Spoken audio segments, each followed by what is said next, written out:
എല്ലാവർക്കും life track മലയാളത്തിലേക്ക് സ്വാഗതം. എൻ്റെ പേര് ഫൈസൽ. ഇന്നത്തെ വീഡിയോ ഭാഗത്തിലൂടെ നമ്മൾ നോക്കാൻ പോകുന്നത് പലരും എന്നോട് ഇപ്പോൾ അടുത്ത് ചോദിച്ചുകൊണ്ടിരിക്കുന്ന ഒരു ചോദ്യമാണ്, എന്തൊക്കെ ഡോക്യുമെൻറ്റ്സ് ആണ് നമ്മൾ ആർമി റിക്രൂട്ട്മെൻറ്റിന് പോകുമ്പോൾ കൊണ്ടുപോകേണ്ടത് എന്ന്. അപ്പോൾ ഈ ഒരു വീഡിയോ ഭാഗത്തിലൂടെ നമ്മൾ അതിനെക്കുറിച്ച് കൂടുതൽ കാര്യങ്ങളാണ് മനസ്സിലാക്കാൻ പോകുന്നത്. പ്രത്യേകം ശ്രദ്ധിക്കുക. ഒരു കാരണം വെച്ചാലും വീഡിയോ സ്കിപ്പ് ചെയ്യാതെ കാണാൻ ശ്രമിക്കുക. കാരണം വളരെ ഇമ്പോർട്ടൻ്റ് ആയിട്ടുള്ള ഡീറ്റെയിൽസ് ആണ്. നോട്ടിഫിക്കേഷൻ നോക്കിയിട്ടുള്ള മുഴുവൻ കാര്യങ്ങളാണ് ഇപ്പോൾ നിങ്ങളുമായി ഷെയർ ചെയ്യാൻ പോകുന്നത്. വീഡിയോയിലേക്ക് കടക്കുന്നതിന് മുമ്പ് പ്രധാനമായി നിങ്ങളൊരു കാര്യം ചെയ്യണം. വീഡിയോ ഇപ്പം തന്നെ പോസ് ചെയ്തിടുക. എന്നിട്ട് നിങ്ങൾ ചെയ്യേണ്ട ഒരു കാര്യം, നിങ്ങളൊരു പേപ്പറും ഒരു പേനയും എടുക്കുക എന്നുള്ളതാണ്. നല്ലൊരു പേപ്പറും നല്ലൊരു പേനയും, കാരണം അതിലത്ത് കുറച്ച് ഡീറ്റെയിൽസ് എഴുതി വെക്കാനുണ്ട്.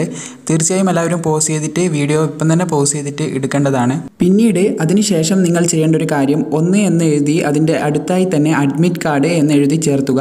അഡ്മിറ്റ് കാർഡ് എന്ന് തൊട്ടടുത്ത് തന്നെ എഴുതി ചേർത്തുക. രണ്ടാമതായി എഴുതേണ്ടത് ഫോട്ടോസ് ആണ്. 20 സെറ്റ് ഫോട്ടോസ് എന്ന് രണ്ടാമത്തെ നമ്പർ ഇട്ട് എഴുതുക. മൂന്നാമതായി എഡ്യൂക്കേഷൻ സർട്ടിഫിക്കറ്റിൻ്റെ കാര്യങ്ങൾ എഴുതി വെക്കുക. എഡ്യൂക്കേഷൻ സർട്ടിഫിക്കറ്റ് എന്ന് എഴുതി വെക്കുക.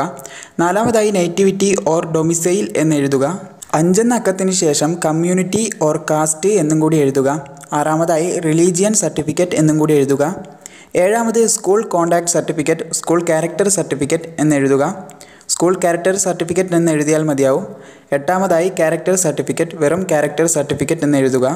അടുത്തതായി 9 എന്ന അക്കത്തിന് ശേഷം അൺമേരീഡ് സർട്ടിഫിക്കറ്റ് എന്നും 10ൻ്റെ അടുത്ത് റിലേഷൻഷിപ്പ് സർട്ടിഫിക്കറ്റ് എന്നും എഴുതുക.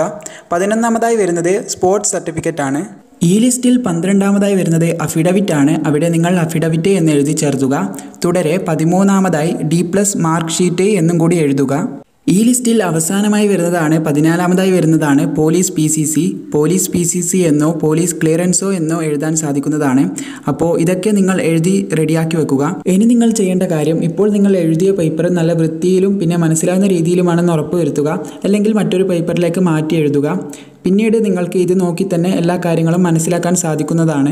ഇങ്ങനെ എഴുതി വെക്കാൻ പറഞ്ഞതിൻ്റെ കാരണം, നിങ്ങൾക്കിപ്പോൾ ഒരു സർട്ടിഫിക്കറ്റ് കിട്ടിക്കഴിഞ്ഞാൽ അതിൻ്റെ തൊട്ടടുത്ത് തന്നെ നിങ്ങൾക്ക് ടിക്കറ്റ് വെക്കാൻ സാധിക്കും. ഇത് കിട്ടിയെന്ന് നിങ്ങൾക്ക് വേഗം മനസ്സിലാക്കാൻ സാധിക്കും. കൂടാതെ ഇത്രമാത്രം സർട്ടിഫിക്കറ്റ് വേണമെന്നും എൻ്റെ കയ്യിൽ ഇത്രേ കിട്ടിയിട്ടുള്ളൂ എന്നും നിങ്ങൾക്ക് മനസ്സിലാക്കാൻ സാധിക്കും.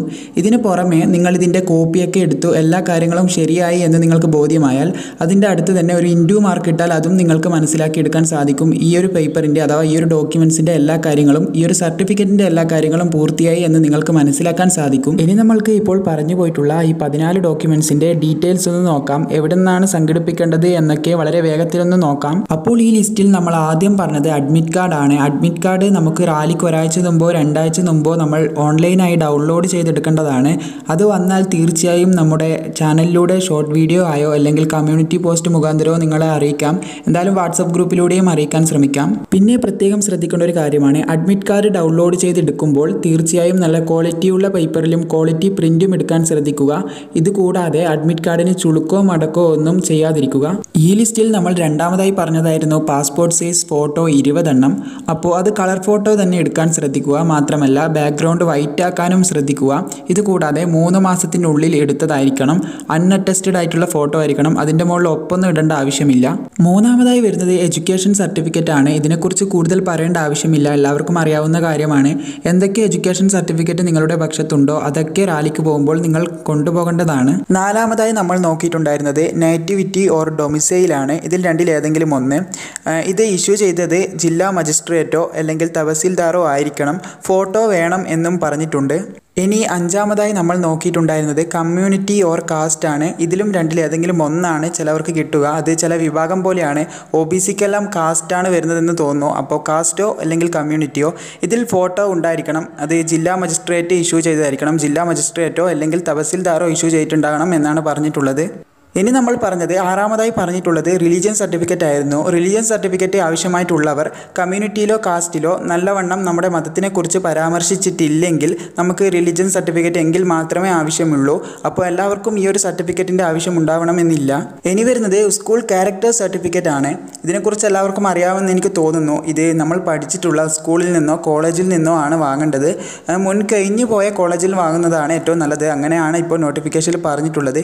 ഇപ്പോൾ നിങ്ങൾ +2 പഠിക്കുന്ന ഒരു വ്യക്തിയാണെങ്കിൽ നിങ്ങൾക്ക് ഇപ്പോൾ പഠിച്ചുകൊണ്ടിരിക്കുന്ന സ്ഥാപനത്തിൽ നിന്നും അല്ലെങ്കിൽ മുമ്പ് 10ാം ക്ലാസ് പഠിച്ചെടുത്തു നിന്നും വാങ്ങാൻ സാധിക്കുന്നതാണ്. ഏറ്റവും നല്ലത് നോട്ടിഫിക്കേഷനിൽ പറഞ്ഞിട്ടുള്ളത് നിങ്ങൾ കഴിഞ്ഞു പോയത് അഥവാ അവസാനം പഠിച്ചിട്ടുള്ള സ്ഥാപനത്തിൽ നിന്ന് വാങ്ങണം എന്നാണ് നോട്ടിഫിക്കേഷനിൽ പറഞ്ഞിട്ടുള്ളത്. ഇനി വേണ്ടത് നമ്മൾ 8ാമതായി നോക്കിയിരുന്നത് വെറും ക്യാരക്ടർ സർട്ടിഫിക്കറ്റ് എന്ന് പറഞ്ഞൊരു സർട്ടിഫിക്കറ്റ് ആയിരുന്നു. ഇത് വാങ്ങേണ്ടത് വില്ലേജ് ഓഫീസിൽ നിന്നോ അല്ലെങ്കിൽ മുനിസിപ്പൽ കോർപ്പറേഷനിൽ നിന്നോ ആണ്, എന്ന് വെച്ചാൽ പഞ്ചായത്തിൽ നിന്നോ ആണ്. ഇതിന് 6 മാസത്തെ വാലിഡിറ്റിയെ കിട്ടുന്നുള്ളൂ. അത് 6 മാസം കഴിഞ്ഞിട്ടുണ്ടെങ്കിൽ നമ്മൾ വേറെ വാങ്ങേണ്ടതായിട്ട് വരും.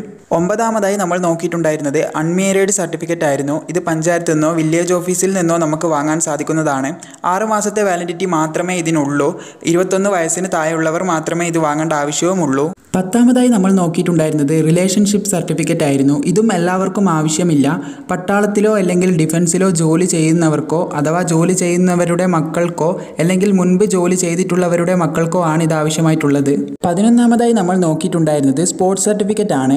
ഇതിലാണ് NCC ഒക്കെ ഉൾപ്പെടുന്നത്. എന്തൊക്കെ സ്പോർട്സ് സർട്ടിഫിക്കറ്റ് ആണ് നിങ്ങളുടെ കയ്യിലുള്ളത് അതൊക്കെ നിങ്ങൾ റാലിക്ക് പോകുമ്പോൾ എടുക്കേണ്ടതാണ്. 12ാമതായി നമ്മൾ നോക്കിയിട്ടുണ്ടായിരുന്നത് അഫിഡവിറ്റ് ആണ്. കൂടുതൽ പേരും കൺഫ്യൂസ്ഡ് ആയിട്ടുള്ള ഒരു കാര്യമാണ് അഫിഡവിറ്റ്. എനിക്ക് തോന്നുന്നു ഏറ്റവും കൂടുതൽ സിമ്പിളായിട്ട് എടുക്കാൻ പറ്റിയൊരു കാര്യമാണ് അഫിഡവിറ്റ് എന്ന്. ഇതിന് നിങ്ങൾ ചെയ്യേണ്ടത് ഒരു നോട്ടറി വക്കീലിനെ കാണുക. എന്നിട്ട് നിങ്ങൾ നോട്ടറി വക്കീലിനോട് അഥവാ ഈ ഒരു വക്കീലിനോട് പറഞ്ഞാൽ മതി ഇന്ന കാര്യത്തിന് വേണ്ടി അഫിഡവിറ്റ് എടുക്കാൻ വന്നതാണ് എന്ന് പറഞ്ഞാൽ മതി. അവർ തന്നെ ക്രിയേറ്റ് ചെയ്ത് തരും. 10 രൂപയുടെ ഒരു സ്റ്റാമ്പിൽ 10 രൂപയുടെ ഒരു സ്റ്റാമ്പിൽ ആണ് ഇത് തയ്യാറാക്കേണ്ടത്. അഥവാ ഒരു മുദ്ര പേപ്പറാണ് ഇതിൽ വരുന്നത്. സ്റ്റാമ്പ് എന്ന് ഉദ്ദേശിച്ചത് മുദ്ര പേപ്പറാണ്. നോട്ടിഫിക്കേഷൻ നോക്കിയാലാണ് എനിക്ക് മനസ്സിലായത്. ഒരു മുദ്ര പേപ്പറിലാണ് ഇത് എഴുതി തയ്യാറാക്കേണ്ടത്. ഇനി നിങ്ങൾക്ക് നിങ്ങളുടെ സ്ഥലത്ത് നോട്ടറി വക്കീൽ എവിടെയാണ് ഉള്ളതെന്ന് അറിയില്ലെങ്കിൽ മുതിർന്ന ആരോടെങ്കിലും ചോദിച്ചാൽ ഒരു പക്ഷേ അവർ നിങ്ങളെ സഹായിക്കുന്നതായിരിക്കും. മാത്രമല്ല ഇതിനൊരു വീഡിയോ വേണമെന്ന് പലരും പറഞ്ഞിട്ടുണ്ടായിരുന്നു. ഒരു സ്പെഷ്യൽ വീഡിയോ വേണമെന്ന് പലരും ചോദിച്ചിട്ടുണ്ടായിരുന്നു. തീർച്ചയായും അത്യാവശ്യമാണെങ്കിൽ കൂടുതൽ കാര്യമൊന്നും ആ വീഡിയോയിൽ പറയാനില്ല. ഇത്ര എളുപ്പമായിട്ട് നമുക്കിത് ഉണ്ടാക്കാൻ സാധിക്കും. എങ്കിലും നിങ്ങൾക്ക് ആവശ്യമാണെങ്കിൽ ഒരു ഷോർട്ട് വീഡിയോ ഉടനെ തന്നെ അപ്ലോഡ് ചെയ്യാൻ ശ്രമിക്കാം. 13ാമതായി നമ്മൾ നോക്കിയിരുന്നത് D+ൻ്റെ മാർക്ക് ഷീറ്റ് ആയിരുന്നു. ഇതെല്ലാവരും ഹാജരാക്കണമെന്നില്ല. 10ാം ക്ലാസ്സിൽ D+ കിട്ടിയവരും അല്ലെങ്കിൽ 10ാം ക്ലാസ് ബേസിൽ അപേക്ഷിച്ചവരും മാത്രമേ ഇത് ഹാജരാക്കേണ്ടതായിട്ടുള്ളൂ. +2 ബേസിൽ അപേക്ഷിച്ചവരൊന്നും ഇത് ഹാജരാക്കേണ്ട ആവശ്യമില്ല. അപ്പോൾ D+നെ കുറിച്ച് ഈ ഒരു വീഡിയോ ഭാഗത്ത് കൂടുതൽ പറയുന്നില്ല. കാരണം മുൻപുള്ള വീഡിയോയിൽ നമ്മൾ അതൊക്കെ കവർ ചെയ്തിട്ടുണ്ടായിരുന്നു. 2 വീഡിയോസ് ചെയ്തിട്ടുണ്ടായിരുന്നു. 2 വീഡിയോയുടെ ലിങ്കും ഈ ഒരു ഡിസ്ക്രിപ്ഷനിൽ കൊടുത്തിട്ടുണ്ട്. ഈ ഒരു വീഡിയോയുടെ ഡിസ്ക്രിപ്ഷനിൽ കൊടുത്തിട്ടുണ്ട്. നിങ്ങൾക്ക് അവിടുന്ന് അതെടുത്ത് കാണാവുന്നതാണ്. 14ാമതായി നമ്മൾ നോക്കിയിട്ടുണ്ടായിരുന്നത് പോലീസ് PCC കുറിച്ചായിരുന്നു, അഥവാ പോലീസ് ക്ലിയറൻസ്. ഇതുണ്ടാക്കാൻ വളരെ എളുപ്പമാണ്. അക്ഷയയിലോ അല്ലെങ്കിൽ കമ്പ്യൂട്ടർ കഫേയിലോ ചെന്ന് പറയുക പോലീസ് PCCക്ക് അപേക്ഷ വെക്കാനുള്ള ഫോറം ഉണ്ട്, അത് ഡൗൺലോഡ് ചെയ്ത് തരണം എന്ന് പറഞ്ഞാൽ അവരത് ചെയ്തു തരും. ഒരു പാറ്റേൺ അവർ ഡൗൺലോഡ് ചെയ്ത് തരും. അത് നമ്മൾ ഫില്ല് ചെയ്ത് കൊടുക്കുകയാണ് ചെയ്യേണ്ടത്. മാത്രമല്ല ഇതിൻ്റെ കൂടെ നമ്മളുടെ ഒരു ഫോട്ടോയും വെച്ച് 2 ഫോട്ടോ വേണം. 2ലും ഒട്ടിക്കാനായി 2 ഫോട്ടോ വേണം. ഒരു വൈറ്റ് പേപ്പറിൽ നമ്മൾ അപേക്ഷ എഴുതി കൊടുക്കുക. എനിക്ക് ഇങ്ങനെ ഒരു ആവശ്യത്തിന് വേണ്ടി പോലീസ് PCC അനുവദിച്ച് തരണമെന്ന് SIക്ക് വേണ്ടിയിട്ട് ഒരു അപേക്ഷ എഴുതി വെക്കുക. അപ്പോൾ ഓൾറെഡി നമ്മൾ 2 പേപ്പർ കൊടുത്തു കഴിഞ്ഞു. ഒന്ന് നമ്മൾ ഡൗൺലോഡ് ചെയ്തെടുത്ത ഒരു ഫോറം ഈ ഒരു പേപ്പറും പിന്നെ നമ്മൾ അപേക്ഷ ചെയ്ത് മറ്റൊരു പേപ്പറും. ഇത് 2ലും നമ്മൾ ഫോട്ടോ ഒട്ടിച്ചിട്ടുണ്ടാവണം. എങ്കിൽ മാത്രമേ നമുക്ക് ഫോട്ടോ ഒട്ടിച്ച ഒരു ഇത് കിട്ടുകയുള്ളൂ, പോലീസ് PCC കിട്ടുകയുള്ളൂ. മാത്രമല്ല നമ്മുടെ ഒരു ID പ്രൂഫും അവിടെ വെക്കണം. ആധാർ കാർഡോ അങ്ങനെ എന്തെങ്കിലും ID പ്രൂഫും വെക്കണം. പിന്നെ കോൺടാക്ട് ചെയ്യാൻ പറ്റിയ ഒരു നമ്പറും കൊടുക്കുക.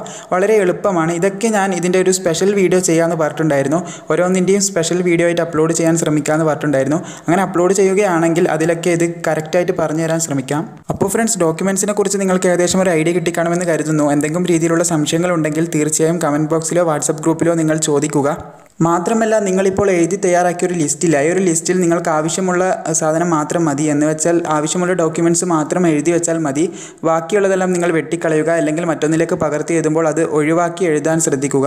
അപ്പോൾ ഈ വീഡിയോ നിങ്ങൾക്ക് ഇഷ്ടപ്പെട്ടിട്ടുണ്ടെങ്കിൽ തീർച്ചയായും ലൈക്ക് ചെയ്യണം. മാത്രമല്ല നിങ്ങളുടെ ഫ്രണ്ട്സിലും പിന്നെ മറ്റ് ആർമി ഗ്രൂപ്പുകളിലൊക്കെ മാക്സിമം ഷെയർ ചെയ്യുക. കാരണം ഇതിനെപ്പറ്റി പല ഡൗട്ടുകളും പല തെറ്റായ ധാരണകളൊക്കെ പ്രചരിക്കുന്നുണ്ട്. അതുകൊണ്ടാണ് പലർക്കും ഇതിനെക്കുറിച്ച് കറക്റ്റ് അറിയില്ല. അതുകൊണ്ട് മാക്സിമം ഷെയർ ചെയ്ത് എത്തിക്കാൻ ശ്രദ്ധിക്കുക. അപ്പോൾ ഈ ഒരു വീഡിയോ ഭാഗം നിങ്ങൾക്ക് ഉപകാരപ്രദമായ രീതിയിലും നിങ്ങൾക്ക് മനസ്സിലാക്കത്തക്ക രീതിയിലും അവതരിപ്പിച്ചു എന്നൊരു പ്രതീക്ഷയോടുകൂടി ഈ ഒരു വീഡിയോ ഞാൻ വൈൻഡ് അപ്പ് ചെയ്യുന്നു.